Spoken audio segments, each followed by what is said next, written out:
کہاں بھیجتا ہے؟ کہا کیا ہے؟ کہا لفافہ ایک بھیجتا ہے، ہر مہینے ایک لفافہ بھیجتا ہے۔ کہا اس لفافے میں کیا ہوتا ہے؟ کہا مجھے پتہ ہے۔ کہا لفافہ کیا کرتی ہو؟ کہا پیٹی میں لے جا کے رکھ دیتی ہوں، اس لیے کہ بیٹے کا ہے، بیٹے کا بھیجا ہوا لفافہ ہے، اس لیے پیار کے ساتھ اسے رکھ دیتا ہوں چوٹ چاٹ کر کے۔ لوگوں نے کہا وہ لفافہ اگر موجود ہے تو ہمیں بھی دکھاؤ، اس میں کیا ہے؟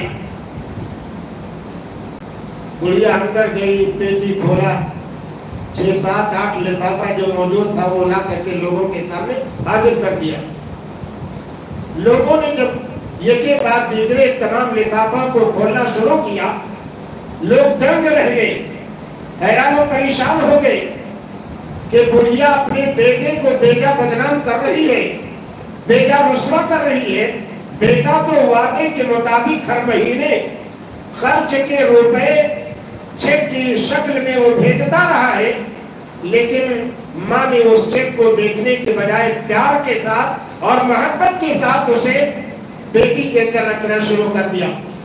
لوگوں نے کہا بڑھیا یہ لفافے جو تیرے پاس ہر مہینے میں پابندی کے ساتھ آتے رہے، کیا کبھی تم نے کھول کر دیکھنے کی اور سمجھنے کی کوشش کیا تھا یا نہیں کیا تھا اس میں کیا ہے؟ کہا نہیں، میں نے کبھی سمجھنے کی کوشش نہیں کیا تھا کہ اس لفافے میں کیا ہے۔ لوگوں نے کہا کھولا گیا، تجھے کچھ پتا چل رہا ہے؟ کہا نہیں، کاغذ ہے اور کیا ہے؟ کہا کاغذ نہیں ہے، یہ کاغذ کی شکل میں روپیہ ہے جو تیرا بیٹا پابندی کے ساتھ اپنے وعدے کے مطابق تیرے اخراجات کے پیسے چیک کی شکل میں ہر مہینے بھیجتا رہا ہے۔ میرے بھائیوں، ہماری اور آپ کی حالت اسی بڑھیا کی طرح ہے، جیسے وہ بڑھیا چیک کو دیکھتی ضرور تھی لیکن وہ سمجھتی نہیں تھی چیک کے اندر کیا ہے، اس لیے بیٹے پر الٹا الزام لگانا، بیٹے کو الٹا رسوا کرنا اور سماج کے درمیان ذلیل کرنا شروع کر دیا۔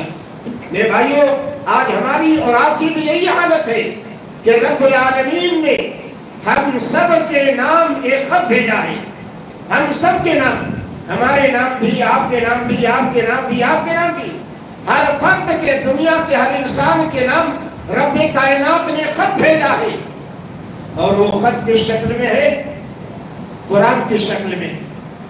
یہ قرآن اللہ رب العالمین کی جانب سے ہر بندے کے نام ایک خط ہے، جس میں اللہ رب العالمین نے بندوں کو دستور حیات دے کر کے،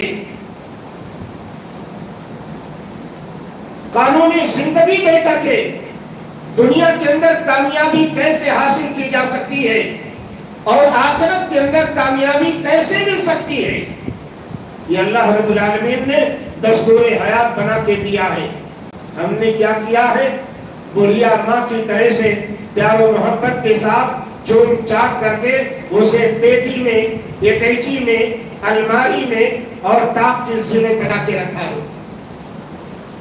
یہ قرآن ہماری زندگی کے لیے شفا ہے، یہ قرآن ہماری زندگی کی دنیا بدلنے والا ہے، یہ قرآن ہماری اس دنیا کی زندگی میں بھی کامیابی کی راہ متعین کرتا ہے، اور آخرت کے میدان کی کامیابی کی یہ قرآن ہمیں ضمانت دیتا ہے۔ لیکن ہم نے قرآن کھولا نہیں، قرآن کو سمجھنے کی کوشش نہیں کیا، قرآن کے اصولوں کو جاننے کی کوشش ہم نے نہیں کیا، اور ہم نے قرآن کے ساتھ وہی برتاؤ کیا جو برتاؤ بڑھیا نے اپنے بیٹے کی جانب سے آنے والے چیک کے ساتھ کیا تھا، اس لیے وہ پریشان رہی۔ چیک گھر میں موجود ہے، سامانی زندگی کے خریدنے کے اسباب اور ذرائع گھر کے اندر موجود ہے، لیکن اس کے باوجود بڑھیا پریشان ہو رہی ہے، اس لیے کہ وہ سمجھتی نہیں ہے۔ آج ہم بھی یہی گرا کرتے ہیں نا، اللہ رب العالمین سے یہی ہم شکایت کرتے ہیں کہ اللہ ہم ایمان والے ہیں، اللہ ہم تیرے سامنے سر جھکانے والے ہیں، اللہ ہم مسلمان ہیں، اللہ ہم تیری بات ماننے والے ہیں، لیکن اس کے باوجود یہ ساری پریشانیاں ہمارے اوپر کیوں آتی ہیں؟ علامہ اقبال علیہ الرحمہ نے یہ شکایت اور اللہ رب العالمین کی جانب سے جو جواب ہے شعر کی شکل میں نقل کیا ہے۔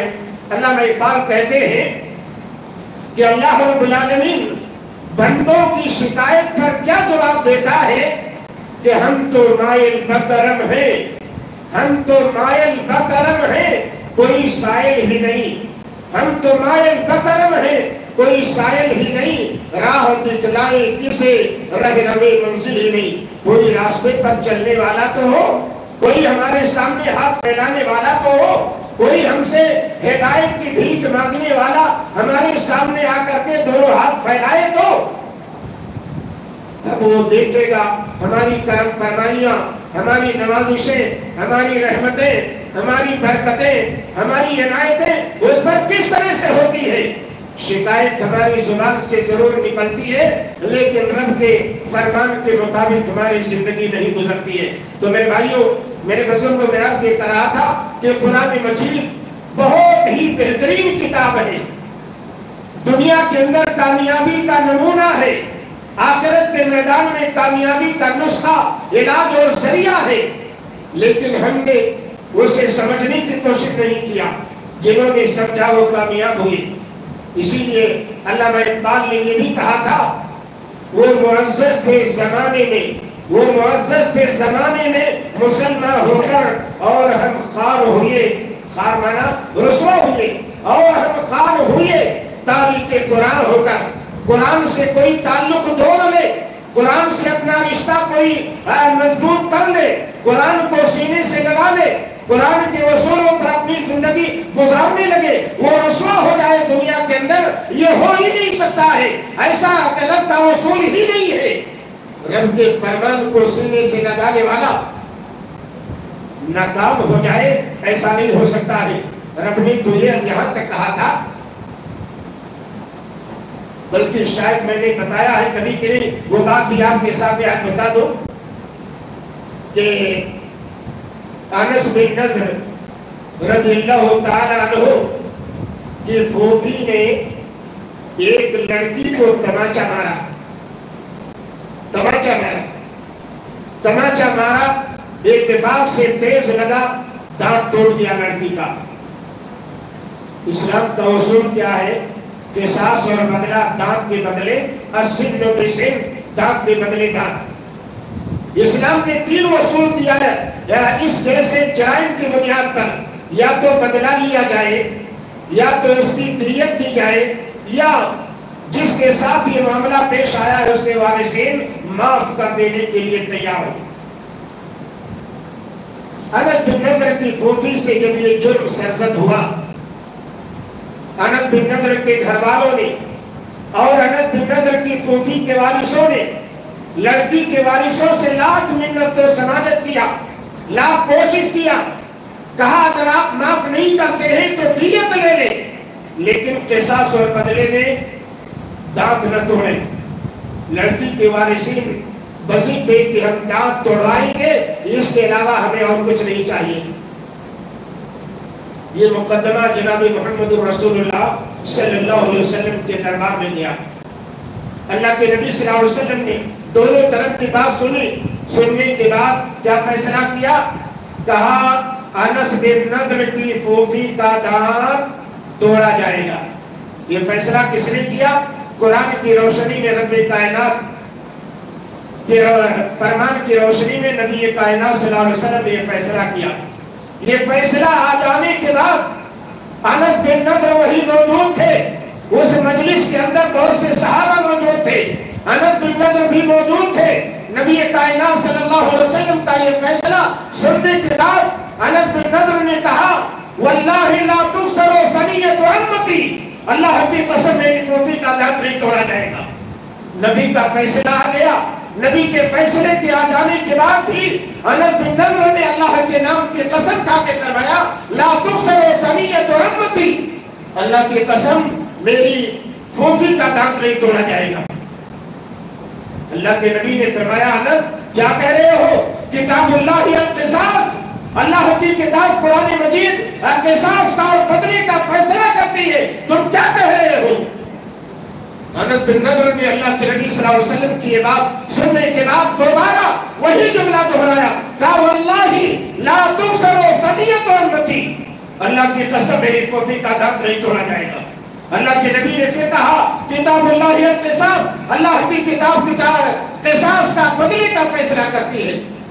انس بن نضر اور اللہ کے نبی صلی اللہ علیہ وسلم کے درمیان یہ بات ہو ہی رہی تھی کہ اس لڑکی کے گھر والے آگے بڑھے، اللہ کے نبی صلی اللہ علیہ وسلم کے سامنے آئے، کہا اللہ کے نبی انس بن نضر کی پھوپھی کو معاف کر دیتے۔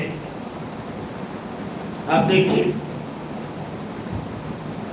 نبی کے سامنے مقدمے کے آ جانے سے پہلے انس بن نضر کے پھوپھی کے گھر والے لڑکی کے وارثوں سے بار بار منت سماجت کر رہے تھے، یا تو معاف کر دو یا دیت لے لو، دانت نہ توڑواؤ، لیکن وہ لوگ بزید تھے کہ نہیں، انس بن نضر کی پھوپھی کا دانت قصاص میں توڑا جائے گا، اور اسی لیے مقدمہ محمد رسول اللہ صلی اللہ علیہ وسلم کے دربار میں پیش کیا گیا۔ اللہ کے نبی نے دانت توڑے جانے کا فیصلہ بھی کیا، لیکن اس کے باوجود جب حضرت انس بن نضر نے قسم کھا لی، کہا میری پھوپھی کا دانت نہیں توڑا جائے گا، اللہ نے اس لڑکی کے وارثوں کے دل میں بات ڈالی، میرے بندے کے قسم کی لاج کی بات ہے، میرے بندے نے قسم کھائی ہے، اور اللہ رب العالمین اپنے مومن بندے کے قسم کی لاج رکھتا ہے۔ اللہ کے نبی صلی اللہ علیہ وسلم نے اللہ کی جانب نگاہ اٹھائی، اللہ رب العالمین کی تعریف کی، کہا اللہ تیری ہر طرح کی تعریف، تو نے میری امت کے اندر ایسے افراد کو بھی پیدا کیا ہے کہ اگر وہ تیرے نام کی قسم کھا لے تو ان کی قسم کو تو پوری کر دیتا ہے۔ میرے بھائیو، اللہ ایمان والے کی مدد ایسے کرتا، لڑکی کے وارثوں کے دل کے اندر یہ بات ڈال دیتا ہے کہ تم آگے بڑھو، معاف کر دو، تاکہ شریعت کا اصول بھی باقی رہ جائے، اور میرے بندے نے میرے نام کی قسم کھائی ہے، اس کے قسم کی لاج بھی رہ جائے، اس کی قسم توڑنے نہ پائی، اور دونوں کام ہو گیا۔ پہلے اللہ والی کرو تو اللہ کے فرمان کے سامنے اپنا سر جھکاؤ، تو قرآن کی عظمت سمجھو، قرآن کا مقام سمجھو، قرآن کو سینے سے لگاؤ، دیکھو اللہ کی رحمتوں کا نزول کیسے ہوتا ہے۔ بڑا مشہور واقعہ، بہت مشہور واقعہ ہے، کہ مورخین نے نہیں کہا ہے کہ عمر بن خطاب رضی اللہ تعالیٰ عنہ، آج ہم جیسے کئی دن میں نے مثال دی، ہم قرآن پڑھتے ہیں لیکن سمجھتے نہیں، اس لیے کوئی اثر ہمارے اور آپ کے دل پر نہیں ہوتا ہے، اور اثر نہ ہونے کے نتیجے میں ہمارے اندر کوئی تبدیلی نہیں آتی۔ حضرت عمر بن خطاب، جس سے مکہ ڈرتا تھا، ایمان لانے کے بعد بھی بڑے جلالی صحابی، جیسے کل میں نے خطبے میں آپ کو بتایا، عمر بن خطاب رضی اللہ تعالیٰ عنہ، جو امیر رضی اللہ تعالیٰ عنہ کے مستحق نہیں تھے، یعنی اسلام نہیں لائے تھے، نبی کی گردن اڑانے کے لیے جا رہے تھے۔ راستے میں جب کسی نے خبر دیا، کہاں جا رہے ہیں، پوچھا کہاں جا رہے ہو، کہا محمد کا سر قلم کرنے جا رہا ہوں۔ کہا پہلے اپنی گھر کی خبر لو، تمہارے بہنوئی اور تمہاری بہن یہ تو ایمان لا چکے ہیں، پہلے اپنے گھر کو سدھارو، پھر دوسرے کے گھر جانا۔ عمر بن خطاب رضی اللہ تعالیٰ عنہ نے رخ کیا اپنی بہن اور بہنوئی کے گھر کا، باہر پہنچے، اندر خطاب رضی اللہ تعالیٰ عنہ عمر بن خطاب کے بہن بہنوئی کو قرآن سکھا رہے تھے۔ سعید بہنوئی اور بہن فاطمہ دونوں کو قرآن خطاب رضی اللہ تعالیٰ عنہ سکھا رہے تھے۔ آواز آئی، آہٹ پائی، اندر والوں نے، عمر آ گئے، قرآن لے جا کے چھپا دیا۔ سعید تو سامنے رہے، فاطمہ سامنے رہی، لیکن خباب کو چھپا دیا گیا۔ اندر داخل ہوئے، خباب سے پوچھا کیا ہو رہا ہے، کہا کوئی بات نہیں، کہا نہیں کچھ ہم نے سنا ہے، کہا تھا کوئی آواز آ رہی تھی، یہ آواز کیسی تھی؟ کہا وہ آواز قرآن کی تھی. کہا کیا بات ہے؟ کہا میں اور آپ کی بہن ایمان لا چکے ہیں. حضرت میں آئے، بہنوئی کو مارنا شروع کیا، لہو لہان کر دیا، بدن خوریز کر دیا. فاطمہ کو رہا نہ گیا، اس کے شوہر کو. فاطمہ کا بھائی مار رہا ہے، اپنے شوہر کو بچانے جب آئی فاطمہ، ان کو بھی مارا. جب مارنے لگے اپنی بہن فاطمہ کو، فاطمہ جذبات میں سینہ تان کے کھڑی ہو گئی. کہا عمر جو کچھ کرنا ہے تمہیں کر لو، ہم نے جو دین قبول کیا ہے، جو اسلام قبول کیا ہے، وہ ہمارے دل سے نہیں نکل سکتا. فاطمہ کی یہ جرات دیکھ کر کے عمر دنگ رہ گئی. فاطمہ میرے سامنے کبھی بلند کیا آہستہ آواز سے ڈر کے مارے نہیں بولا کرتے تھے، آج کیا بات ہے اتنی جرات اور بے باکی کے ساتھ میرے سامنے کھڑے ہو کر اس طرح کے جرات والی بات بول رہی ہے، کوئی معاملہ ضرور. کہا فاطمہ جو پڑھ رہی تھی وہ مجھے دکھاؤ. اور جرات آئی فاطمہ کے اندر. کہا وہ پاک کلام ہے، وہ اللہ رب العالمین کا کلام ہے. آپ گندے ہو، ناپاک ہو، ناپاک آدمی اس اللہ کے کلام کو نہیں چھو سکتا ہے. اگر چھونا ہے تو پہلے جا کے غسل کرو. عمر نے غسل کیا. فاطمہ نے لا کے وہ کلام عمر کے ہاتھ میں رکھ دیا. عمر رضی اللہ تعالیٰ نے پڑھنا شروع کیا. زبان عربی ان کی تھی، یہ کلام عربی میں ہے. عمر رضی اللہ تعالیٰ عنہ پڑھتے جا رہے تھے اور دل متاثر ہو رہا تھا. پڑھتے پڑھتے دل اتنا متاثر ہوا، کلام رکھ دیا. کہا بتاؤ محمد صلی اللہ علیہ وسلم کہاں ہے؟ فاطمہ نے بتایا فلاں جگہ موجود ہے، زید بن ارقم بن ابی ارقم کے گھر میں موجود. پلٹ گئی دنیا، ایک لمحے میں پلٹی دنیا. اس لیے کہ وہ کلام کو سمجھنے والا آدمی تھا. کلام کو سمجھنے والا آدمی جب کلام پڑھے گا متاثر ہوگا، اور جب متاثر ہوگا اس کے دل کی دنیا بدلے گی، اور دنیا بدلے گی تو اللہ والا وہ بن جائے گا انشاءاللہ. اور گئے محمد رسول اللہ صلی اللہ علیہ وسلم کے ہاتھ پہ اسلام قبول کیا. میرے بھائیوں پھر وہی جملہ کہوں کہ آج ہمارے اندر کوئی اثر اس لیے نہیں ہو رہا ہے کہ ہم رٹو طوطے کی طرح سے پڑھتے ہیں، سمجھتے نہیں ہیں ہم کیا اپنی زبان سے ادا کر رہے ہیں، کون سا کلام ادا کر رہے ہیں، کون سی بات ہم اپنی زبان سے بول رہے ہیں، ہم خود نہیں سمجھ رہے ہیں. اس لیے ہمارے اندر کوئی اثر پیدا نہیں ہو رہا ہے. ورنہ صحابہ کرام رضوان اللہ تعالی علیہ مجمعین، میں نے خود نبی کائنات جناب محمد رسول اللہ صلی اللہ علیہ وسلم کی بات ایک دن نقل کی تھی کہ اللہ کے نبی صلی اللہ علیہ وسلم نے عبداللہ بن مسعود رضی اللہ تعالیٰ عنہ سے ایک دن کہا عبداللہ بن مسعود تو مجھے قرآن پڑھ کے سناؤ، قرآن پڑھ کے سناؤ. کہا اللہ کے نبی میں آپ کو پڑھ کے سناؤں جبکہ قرآن آپ ہی پہ نازل ہوا ہے. آقرأ علیک وعلیک انزل، کیا میں قرآن آپ کو پڑھ کے سناؤں جبکہ قرآن آپ ہی پر نازل ہوا ہے؟ آپ نے فرمایا انی احب ان اسمعہ من غیری، میں چاہتا ہوں کہ قرآن دوسرے سے سنوں.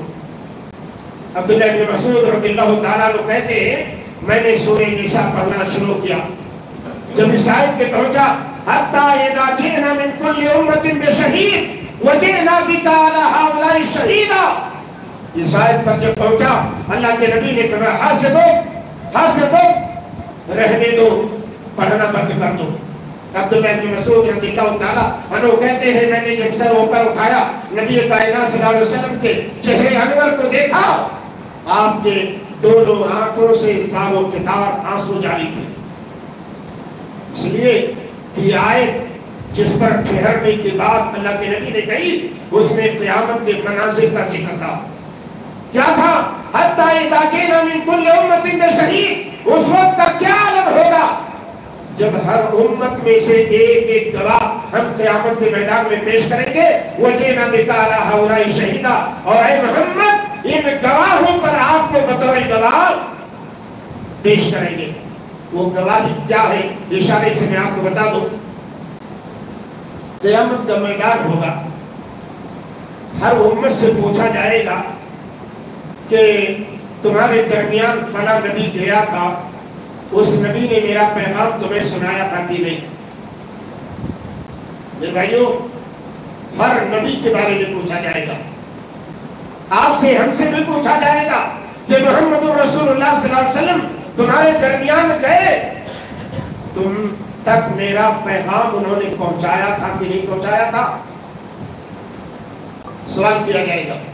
نوح علیہ السلام کے بارے میں آتا ہے کہ نوح علیہ السلام نے کتنے سال اپنی امت کے لوگوں کے درمیان تبلیغ کی، اللہ کا پیغام پہنچایا؟ 950 سال۔ 950 سال، جتنے میں ہماری کم سے کم 18 نسلیں گزری ہوں گی، ہے کہ نہیں ہے؟ 950 سال تک جس نبی نے ایک امت کو رات و دن اللہ کا پیغام سنایا۔ سورہ نوح اٹھا کر کے پڑھیے، رب انی دعوت قومی لیلا و نہارا فلم یزدہم دعائی الا فرارا وانی کلما دعوتہم لتغفر لہم جعلوا اصابعہم فی آذانہم واستغشوا ثیابہم واسروا واستكبروا استكبارا ثم انی دعوتہم جہارا ثم انی اعلنت لهم واسررت لهم اسرارا فقلت استغفروا ربکم انه کان غفارا۔ رات کو بھی دعوت دی، دن کو بھی دعوت دیا، کھلے عام بھی دیا، گھر میں پہنچ کے بھی دیا، کھلا دیا، چھپے طور پر بھی دیا، ہر اعتبار سے میں نے دعوت دی۔ لیکن اس امت کو جب بولا کہ اللہ پوچھے گا نوح علیہ السلام نے میرا پیغام تم تک پہنچایا تھا کہ نہیں؟ یہ قوم کہہ دے گی، امت کہہ دے گی ما جاءنا من نذیر، ما جاءنا من نذیر، ہمارے یہاں کوئی آیا ہی نہیں تھا۔ 950 سال تک سمجھایا، 950 سال تک اللہ کا پیغام سنایا جس نبی نے، اس نبی کی امت آج رب کے دربار میں انکار کر رہی ہے اور کہہ رہی ہے ما جاءنا من نذیر، ہمارے یہاں کوئی جلانے والا آیا ہی نہیں تھا۔ اللہ نوح علیہ السلام کو بلا، نوح بتاؤ تم نے میرا پیغام پہنچایا تھا کہ نہیں پہنچایا تھا؟ تمہاری امت تو انکار کر رہی ہے۔ نوح علیہ السلام کہے کہ اللہ اگر میری امت انکار کر رہی ہے، امت محمدیہ سے پوچھ لیا جائے، امت محمدیہ سے پوچھ لیا جائے، امت محمدیہ کو بلایا جائے گا اور ان سے پوچھا جائے گا، ہم سے اور آپ سے، نوح علیہ السلام نے میرا پیغام اپنی امت تک پہنچایا تھا کہ نہیں؟ یہ امت گواہی دے گی نوح علیہ السلام نے آپ کا پیغام اپنی امت تک پہنچایا تھا۔ ہم سے سوال کر لیا جائے گا آپ کو کیسے معلوم ہوا؟ آپ کو کیسے معلوم ہوا؟ آپ نے ان کا زمانہ نہیں پایا، ان سے ملاقات آپ کی نہیں ہوئی، آپ نے انہیں دیکھا نہیں، کیسے آپ یہ گواہی دے رہے ہو کہ انہوں نے میرا پیغام اپنی امت تک پہنچایا تھا؟ یہ امت کہے گی اللہ اگر تیرا قرآن سچا ہے تو ہم اپنی گواہی دینے میں سچے ہیں، تو نے خود اپنے قرآن میں کہا ہے، نوح علیہ السلام کی بات نقل کی ہے، نوح علیہ السلام نے کہا رب انی دعوتہم قومی لیلا و نہارا، اللہ میں نے اپنی قوم کو رات و دن تیرا پیغام پہنچایا ہے۔ اللہ تو نے خود قرآن میں یہ ذکر کیا ہے، قرآن کو ہم بطور گواہ اپنے لیے پیش کریں گے۔ اگر یہ تیرا کلام سچا ہے تو ہم گواہی دینے میں سچے ہیں۔ محمد الرسول اللہ صلی اللہ علیہ وسلم کو بلایا جائے گا، محمد الرسول اللہ صلی اللہ علیہ وسلم گواہی دیں گے میری امت نوح علیہ السلام کے بارے میں جو گواہی دے رہی ہے گواہی دینے میں سچی۔ یہ منظر جب محمد الرسول اللہ صلی اللہ علیہ وسلم کے سامنے پڑھا گیا، عبداللہ بن مسعود رضی اللہ تعالیٰ عنہ نے جب پڑھا، اللہ کے نبی صلی اللہ علیہ وسلم اتنا متاثر ہوئے، آخرت کا منظر آیا، اتنا خوف زدہ ہوئی اللہ کے نبی صلی اللہ علیہ وسلم کہ رونے لگے، زار و قطار خوف کی وجہ سے رونے لگے۔ عبداللہ بن مسعود رضی اللہ تعالیٰ عنہ سے کہا عبداللہ بن مسعود اب رہنے دو۔ اس لیے میرے بھائیوں قرآن پڑھو، سمجھنے کی کوشش کرو۔ آج الحمدللہ قرآن کا ترجمہ، معانی اور مطالب اور تفسیریں ہر زبان میں موجود ہیں۔ اردو زبان اگر آپ پڑھنا نہیں جانتے تو آپ کی اپنی زبان میں بھی قرآن کے تراجم، قرآن کی تفسیریں موجود ہیں۔ آپ ایک آیت پڑھو، اس کا ترجمہ پڑھو، اس کا معنی پڑھو، اس کی تفسیر مفسرین نے کیا کی ہے اسے پڑھو، خود سمجھنے کی کوشش کرو۔ آج ہمیں قرآن سے دور کیا جا رہا ہے، قرآن سے دور کیا جا رہا ہے، کہا جا رہا ہے کہ قرآن ہر ایک کے سمجھنے کی کتاب نہیں ہے۔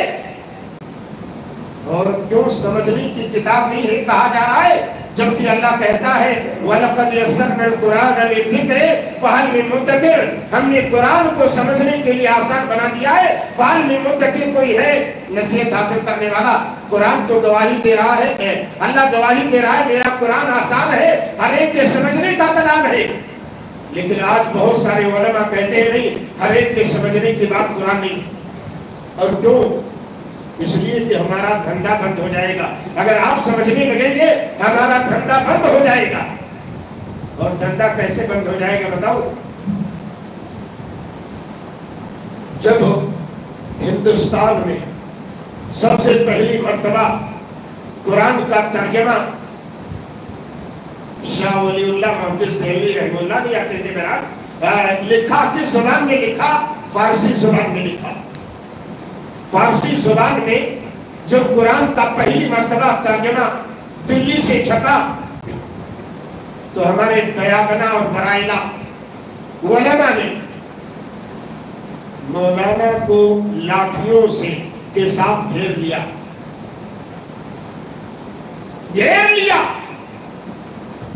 مارنے لگے۔ کہا بھائی کیا میں نے جرم کیا ہے؟ کہا قرآن کا ترجمہ تم نے لکھا ہے۔ کہا میں نے غلط لکھا ہے؟ کہا نہیں غلط تو نہیں لکھا ہے، لیکن تم نے قرآن کا ترجمہ لکھ کر کے سارے لوگوں کے سامنے اگر یہ پھیل گیا ترجمہ تو ہمارے دھندے بند ہو جائیں گے، ہماری لاٹریاں بند ہو جائیں گی۔ اسی لیے کہا جا رہا ہے قرآن ہر ایک کے سمجھنے کی بات نہیں ہے، خالی قرآن طوطے کی طرح سے پڑھتے رہو، سمجھ سے تمہارا کوئی تعلق نہیں، الفاظ اپنی زبان پہ لاتے رہو۔ نہیں میرے بھائیو، قرآن خالی الفاظ رٹنے کے لیے، قرآن خالی الفاظ کو دہرانے کے لیے نہیں آیا ہے، قرآن قانونی زندگی ہے، قرآن ہمیں دستور حیات بتا رہا ہے، دنیا کے اندر ہم زندگی کیسے گزاریں وہ اصول دینے کے لیے آیا ہے، آخرت کے میدان میں کامیابی ہمیں کیسے ملنے والی ہے وہ ضمانت قرآن دینے ہمیں آیا ہے۔ اگر ہم سمجھیں گے نہیں، اصول جانیں گے نہیں، عمل نہیں کریں گے تو نہ دنیا کے اندر کامیاب ہوگے نہ آخرت کے میدان میں کامیاب ہوگے۔